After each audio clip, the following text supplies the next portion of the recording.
In 2023, Everest claimed more lives than ever recorded. By 2025, a new rulebook and a $15,000 permit forced even the boldest climbers to think twice.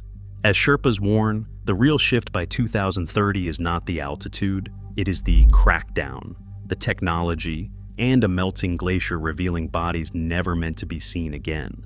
If climbing Everest is about to become safer, more exclusive, and perhaps less heroic, what will it take to earn the summit in the next decade?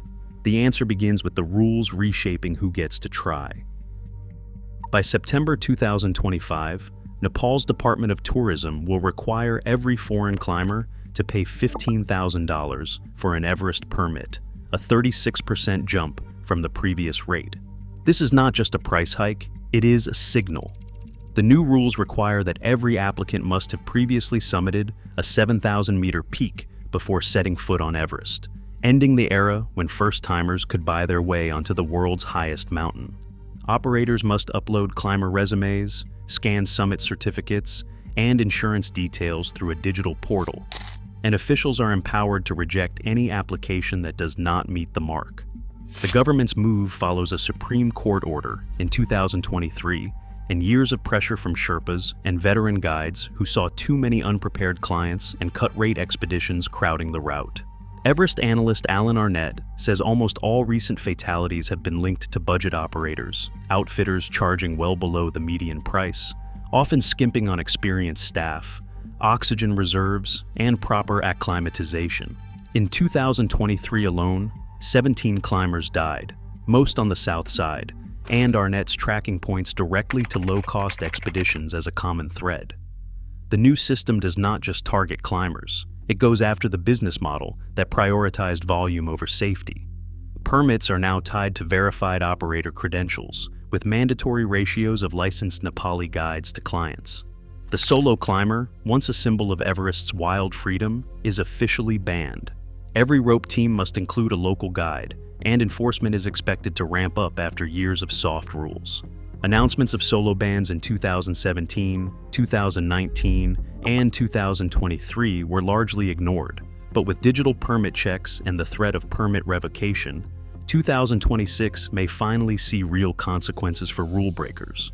For many would-be summiteers, these barriers mean Everest is no longer an open invitation. The high cost and experience filter are designed to thin the crowds, discourage reckless bids, and push the mountain back toward those who have earned their place. Yet as Nepal tightens its grip, climbers with the means and determination are already eyeing the north side, where the rules and the risks play out differently. On Everest's northern flank, the rules are written in a different language, one of control rather than casual caution. The China-Tibet Mountaineering Association manages every detail, from who gets a permit to how teams move between camps. In most seasons, the north side admits only a fraction of the climbers seen in Nepal. Some years, the route is closed to foreigners altogether. When it opens, foreign expeditions must book through state-approved agencies, with logistics and local guides assigned by the Mountaineering Association.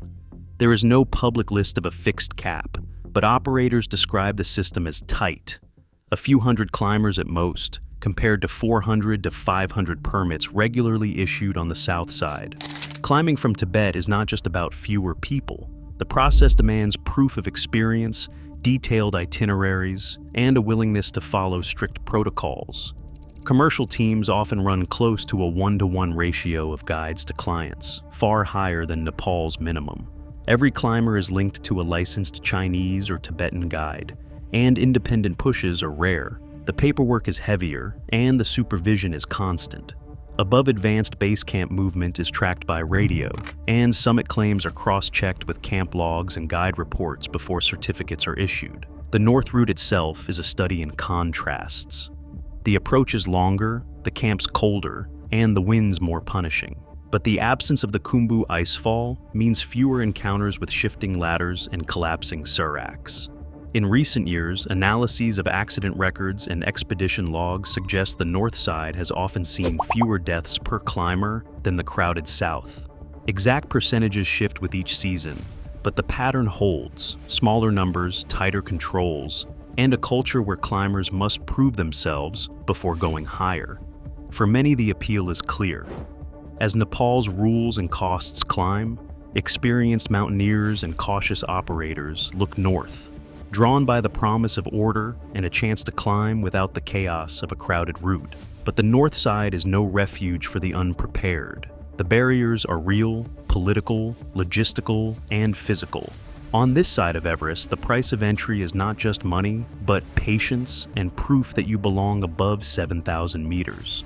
The mountain decides nothing alone. Here, the gatekeepers are human, and their answer is often no. The Khumbu Icefall moves at the pace of a living glacier, about 1 meter every day. Each season, its towers of ice lean sooner, ladders twist out of alignment, and the route drifts unpredictably beneath the feet of climbers and Sherpas. Since 1953, the Icefall has claimed at least 44 lives, with the deadliest single day in 2014, when a serac collapse killed 16 high-altitude workers in seconds. For guides like Adrian Ballinger, the changing character of the Icefall became impossible to ignore. After years of watching the route grow more unstable, Ballinger decided to stop guiding from the south side entirely, citing the mounting risks for both his clients and his Sherpa team. On the ground, a new solution is taking shape. A French-Nepali team is working on a permanent steel via ferrata, aiming to anchor cables and ladders into more stable rock along the Nuptse flank. If successful, it could bypass the most dangerous ice altogether. But with the glacier shifting beneath them and no guarantee of year-to-year stability, even the engineers admit the project is a race against time and climate. Meanwhile, technology is offering its own relief. In April 2024, DJI Flycart, 30 drones completed the first cargo deliveries over the Icefall, carrying oxygen canisters from base camp to Camp 1 in as little as 6 or 7 minutes.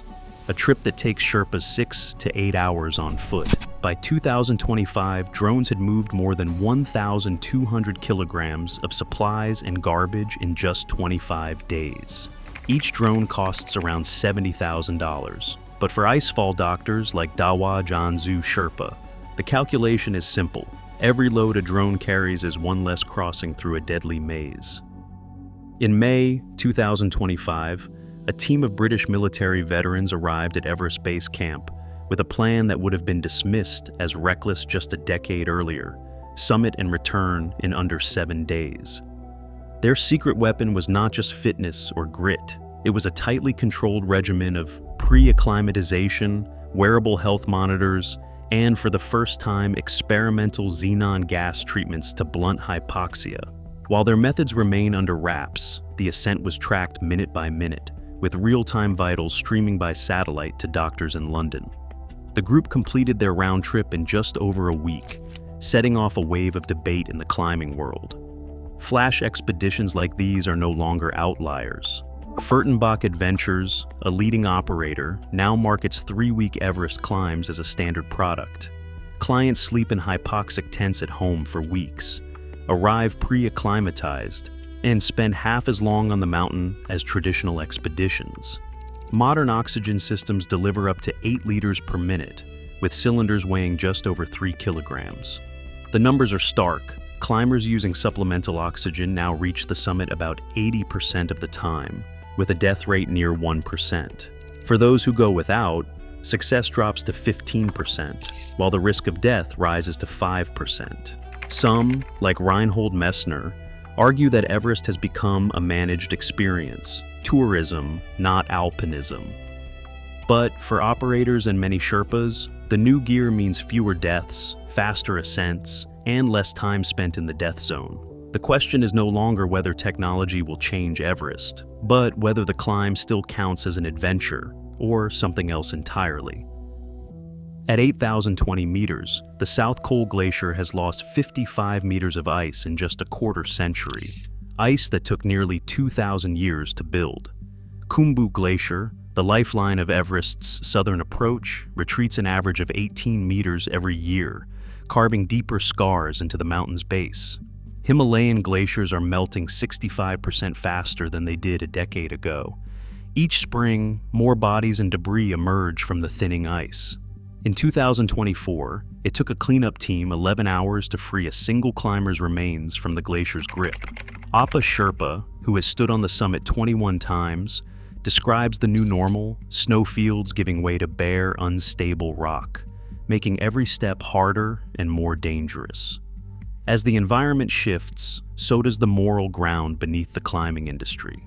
Of the 335 people who have died on Everest, 129 were Sherpas, workers who cross the Icefall as many as 20 times each season. New rules now require digital permit checks with QR scans at base camp, tracker pings above Camp 2, and summit certificates only if radio logs and GPS data match. If a tracker goes dark without explanation, the summit does not count. Sherpa wages, ranging from $3,000 to $10,000 per season, still lag far behind those of Western guides, who may earn up to $25,000. Kami Rita Sherpa, with 31 summits to his name, puts it simply: true success is not reaching the top, but bringing everyone safely home. Everest's future will be shaped as much by justice for its workers as by the forces melting its ancient ice. By 2030, Everest will demand more than ambition. Climbers will face rules, surveillance, and a mountain transformed by melting ice. As technology redefines risk, the summit may be closer than ever, but the meaning of earning it is up for debate. The mountain decides who truly belongs.